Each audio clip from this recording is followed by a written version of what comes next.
other gas tank is horrendous. But I mean, look at that versus that.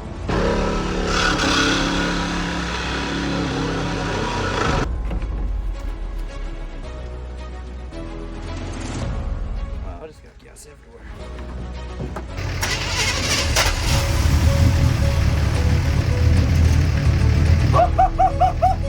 She's alive! She's alive! Yeah!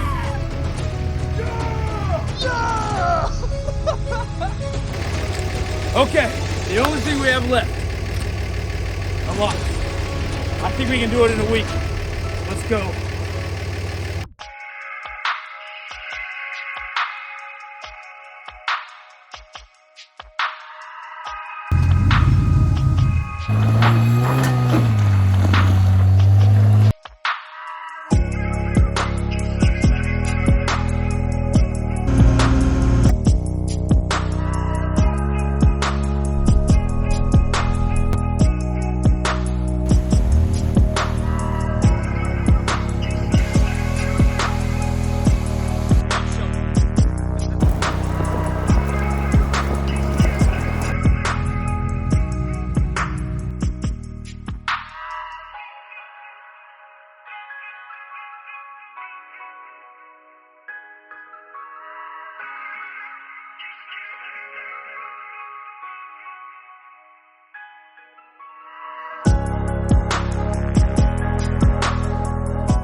Okay, what I'm working on right now is the pedal, the throttle cable.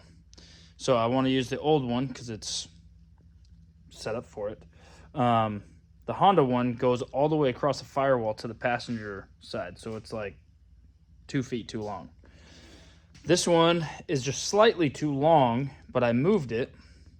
So this plastic piece used to be around this one, and this is what the gas pedal would pull. So I moved it below this one because that will keep it nice and tight. This obviously will stay on the carburetor as with that distance and everything. And what I have to do, because the hole in the firewall is too big for this, I just have to get a washer that's big enough to fit this square, the end of this. Freaking mosquitoes. Big enough to get this square through it, but wider than this. I might have to actually just make a plate, but I'm hoping I can find one. So let's go. Might have found one. Big enough for that. Hopefully just enough to fit through that hole in the firewall right there. Let's see. Okay, so we're gonna position this thing here. Oh yeah, look at that. I think that'll work great. So let's give that a shot.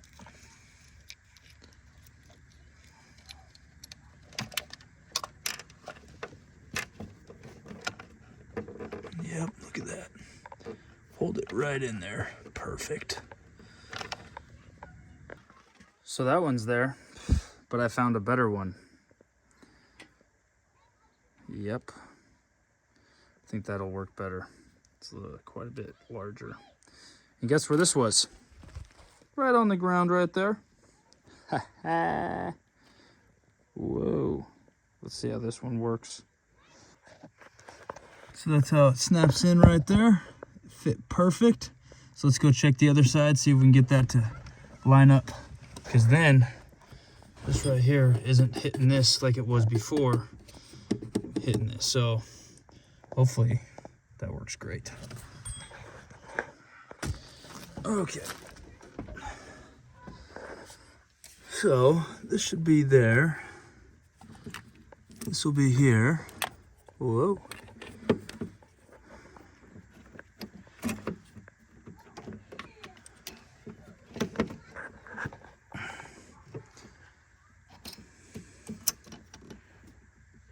Let's see if I can do this one-handed here.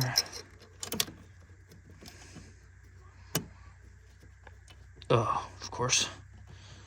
Ugh. Oh, I don't know if that's gonna be long enough now.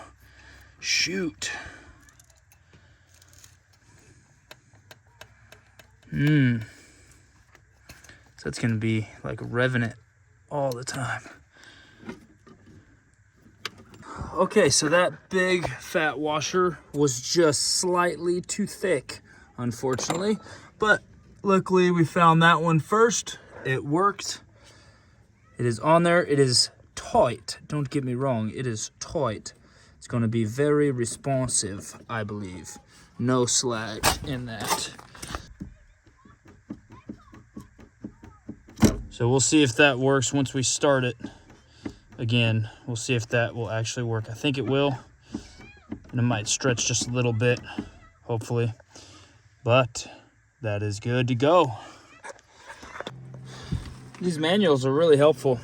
So getting this cover off here, there's 3 screws on the bottom that you'll see.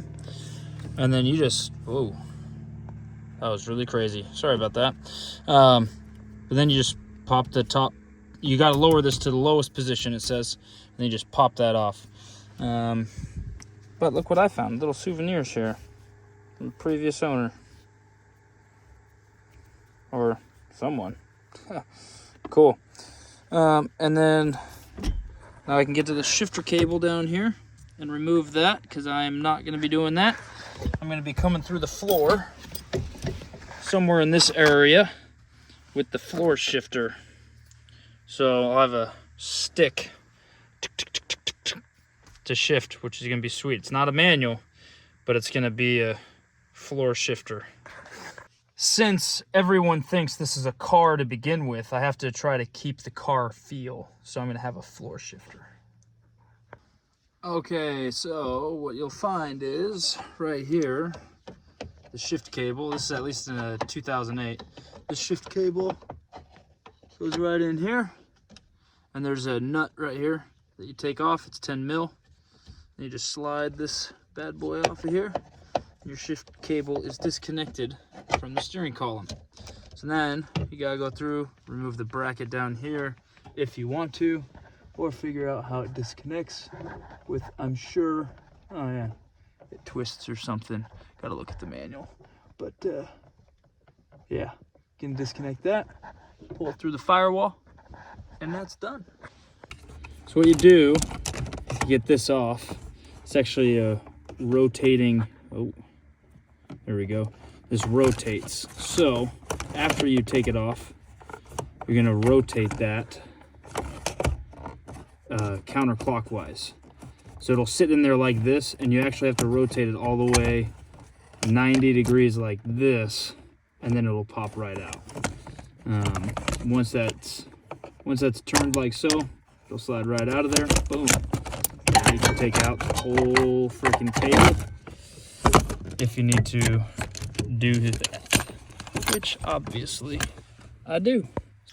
Biggest reason I'm doing this right now is because I'm trying to create space in the engine bay to actually know what area I have and where I can route things. This was inside here.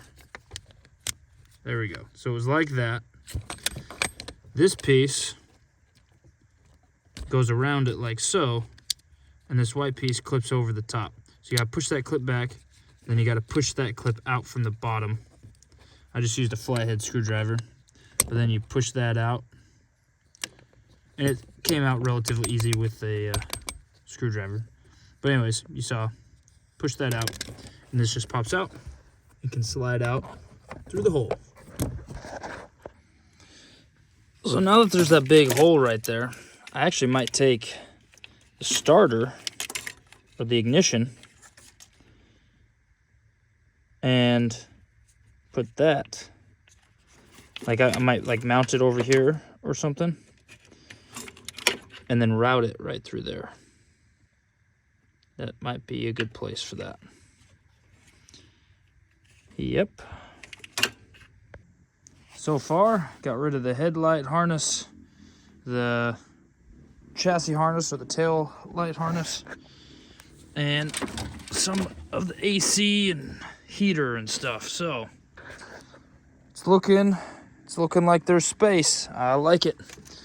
Need to figure out where I can mount this so that I can ground it. It'll probably be right above that switch there. That's for the heater core. But that's opened up a lot of space, which I'm really excited about. Okay, got quite a bit done today.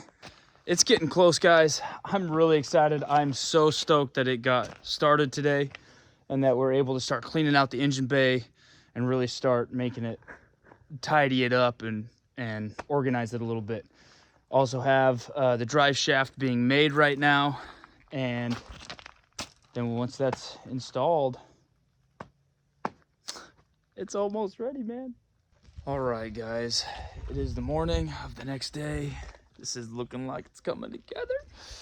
It's fantastic. We are going to look at the steering and shifting today. I will also be, depending on how far I get, we'll also be trying to take off the brake lines that are remaining and just kind of clean everything up and start really organizing everything and really getting it ready. So hopefully today I'll at least get the steering done. I'd love to see if I can get the shifter figured out for the most part as well. So we shall see, but let's go ahead and hop on this thing.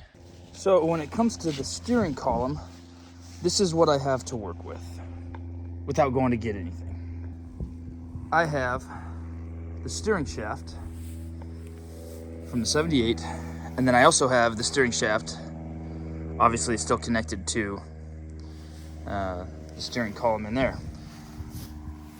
If I can, it would be fantastic to be able to use this for that. I don't know if it's going to be long enough. Probably won't be. I don't even know if I'll be able to use that end, but we're going to find out. I'm going to take this out of here and check it out. So this is what we're working with. Measuring it out on the inside. If we put the steering shaft about right here, I mean, it'll go up just slightly when we drill the hole, but essentially the hole is going to be right in this flat spot right here, which is just a couple inches to the driver's side of the power steering rack joint, which should be about right here. Whoa. Should be about right up in here area, somewhere right in there. So this actually joins the steering column like so, and then goes into the power steering rack like that. Now, if I have something that can go in here that I can spline or whatever, then we can get that connected. That'll go right up there, and then trying to get a rod from here to here. Problem is, this is much larger, so I have to figure that out. If I can just join these two together, we'll have like a double U-joint going on, and it should be really smooth sailing. So let's go over to the shop and see if we can find a piece of rod that we can use. Okay, can't get this to work. Won't get this thing to work, but I took off the rag joint, took that sucker off, just one bolt and pry it off. But I took that off so I could put the Jeep Cherokee steering shaft on. For one, it's longer, so I'm hoping it'll reach that distance. Secondly, even if it's not, it has another U-joint on it that I can actually put a rod in to connect the two. And it'll only be probably a couple inches long, so it won't be that bad. But that way it'll give us the distance we need from here to right here, and then all the way down to here. Also with that, it'll be able to lay the bar flat across versus having to go up at an angle like this would have to do. So I'm waiting for a part. I've ordered it, or so it should be coming in the next couple days. So we'll get the steering taken care of when that gets here, and I think it'll be a pretty simple joint, just because it'll just be two U-joints bolting the rod together and then installing it. So I think that'll be simple enough. Just got to cut the hole in the floor and be good to go. So now what I have to do is the shifter. So coming in here, this is where the T-case is. This is gonna have to shift forward, so I'm gonna have to cut more into this or figure out how to take this off and then figure out how much room's there. But the transmission, I think I'll be able to actually get to come out right here because the shifter is about right in this direction. So I'll just bring a rod up to basically where the floor is and then have it angled out this way and then up right here. That way it can shift and have this range of motion right here. So in theory, that's what it's gonna be, but I gotta take some measurements under the cab real quick. So what I think I'm gonna have to do, since this is the shifter right here for the transmission, what I'm gonna have to do is flip this around so it's back over on this side, because the hole in the floor is that right there. So what I'm gonna try to do is have it come back, or maybe straight out this way and then up and out. So we'll have to figure out and bend some metal, see what will work the best. I'm not gonna put it right next to that T-case. It's gonna be over a few inches, but hopefully also back a few inches. Okay, mock-up number 1 for the shifter. We'll have the shifter right there. The pivot point will be like right here. And that point right there, it should just, and then hopefully I'll have enough room up here in my cab for that crazy movement. But let's go mock it up. All right, this works. So I'll have to make some brackets. This is the park position back here. And so I'll have to cut a little bit. I cut too far forward, unfortunately, but nothing a little plate and flex seal can't fix. But this is essentially where the shifter is gonna be. This is park all the way forward like so. And then it's gonna shift into gear this way. I'm probably gonna have to shorten it down here, that way it doesn't move as far. Nonetheless, that's where that is. Then here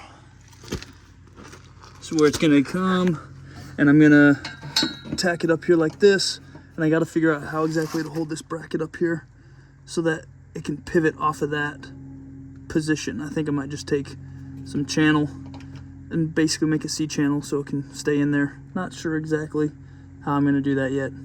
But then it's drilled right into the shifter that pushes on that and makes it simple. So that is my shifter there. Got him! But I'm gonna have to try to figure out how to do this in quick succession because that rainstorm is rolling in. Had a great day today, figured out a lot of stuff with the steering. I'm looking forward to getting that done. Ouch, that was sharp. And then, yeah, and now we got the shifter done as well. Now the rain's coming in, so gotta get the hood on this thing, protect the electronics, and here we go. Yeah, feeling rain. Okay, so what I'm gonna do to have this pivot point, I'm gonna cut this out and do a square kind of similar to this. And then what I'm gonna do is I'm gonna cut this out right here and drill a hole. That way when this is sitting, so let's say that this is the front. We'll look at it this way. So this is the front. This is the rear of the truck. And this is gonna be the pivot point. Pivot point, PP. So that's gonna be the pivot point. So this, I'm gonna cut this little out and then I'm gonna fold it down under. That way I have this space for the shifter to move, but then it's gonna pivot on this point on a bolt that I'm gonna put right through here. So that way it'll stay there, but it'll pivot. So yeah, that's the way I think I'm gonna do it. We'll give that a test shot. All right, this is it. Now it's not perfectly straight. I don't really care at the moment. I'm just trying to get this in and see if it works. So I got to drill a hole right here in the middle and hook it up, bolt it to the floor. And then, yeah, we'll figure it out. So drill a bolt in each one of these corners, drill a hole right here, put it in the floor, should be golden. All right, so this is essentially going to sit in this slot. So might need to make this slot a little bit bigger. But it's supposed to go something like this. Oh, might need to widen that out a little bit. But that's where it's gonna go, and then it's gonna pivot on it. We'll see how that works. From that shifter,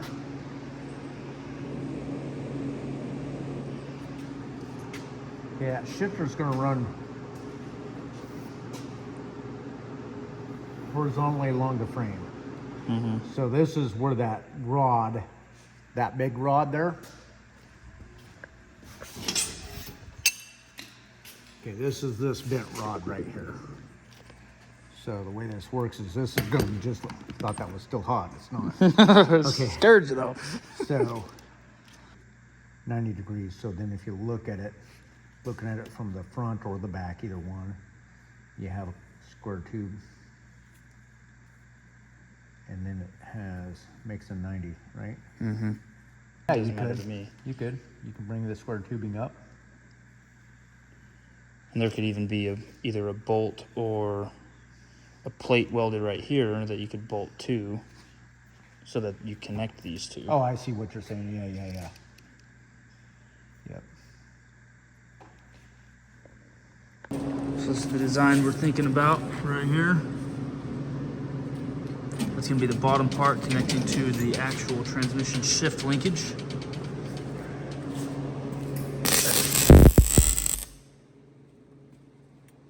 Just like that. Transmission. Taking apart shifter, refabbed, repositioned. Transmission link that used to go to the steering column, but now is going to our floor shifter. Yeah, and then I can do something a little bit different with that, because that's going to catch on here. Okay.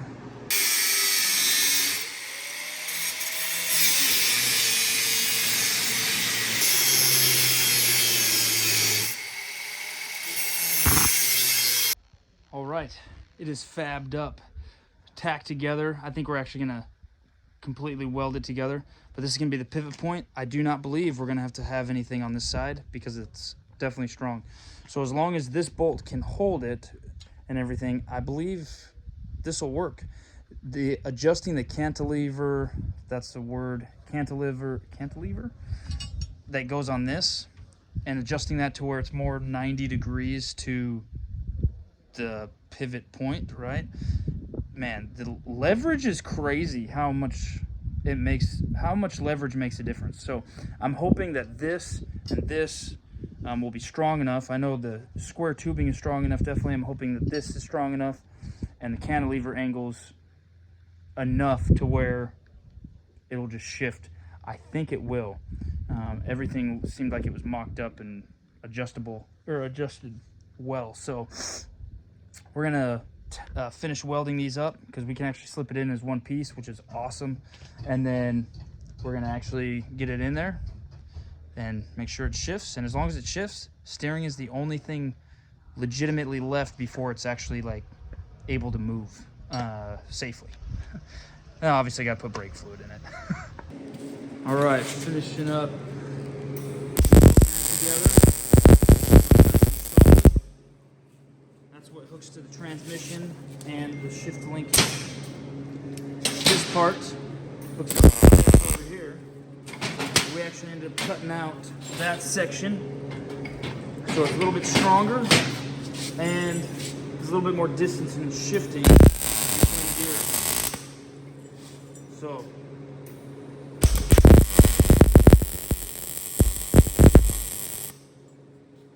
Dwayne's a genius. All right, it is fabricated up. Use that plate that I made the other day. Shorten that up. Finish welding that piece. That left piece right here, that needs to go inside that so there's not as much play. But that is all good to go. Let me show you the top side. So this is top side shifter. Reverse. Neutral. Third. Second. First. Boom. Obviously center console is either going to get cut out or something, or we can cut this down here and angle it like this so we can still have a center console, which is probably what we're gonna do. Maybe we'll take it up at a 45, right? But either way, second, third, neutral, reverse, park. Boom. Look at that. Whoever thought a Ridgeline would have a 400 horsepower floor shifting beast under it? Not me. Well, that's done. Now I got to get the starter all done because I also got the electric done. So where the shifter used to be was right there in the floor, or sorry, in the firewall. So I took the harness from this and fed it through there. So now it comes through the firewall right there, goes in its respective places all around. This is what I whittled down this harness into. I didn't want to hardwire it because I don't know that much about these, so I wanted to just use this. I might figure it out later, but to get it running and such, just plug this in down there essentially, and should be good to go. So yeah, that's that. It is almost ready. Now I just need to get the drive shaft, not drive, well yeah, I do need the rear drive shaft, but also the steering column shaft. Once those are in, it's essentially drivable, and I can put it around, I can do all that stuff, get the fluids all figured out, and I think we'll have it going. And depending on when I get those parts, I think within a week after I get those parts, I think this will be on the road driving. So at least up and down the street, right? But it'll be moving, which is fantastic. All right, guys, thanks for watching. I don't know at what point I'm gonna stop this video for all this stuff, but if it's here, appreciate it. Appreciate the support. And we'll see you later. We'll talk to y'all on the next one. Started filling up my radiator. Look what's coming out right there. I mean, it's a crappy radiator to begin with, but it's kind of a bummer. I was hoping to use it until I could get a new one. Already getting attention, man. This is so epic. Yes. And my key. Stick it in there and boom. Figured that would be strong enough to hold it.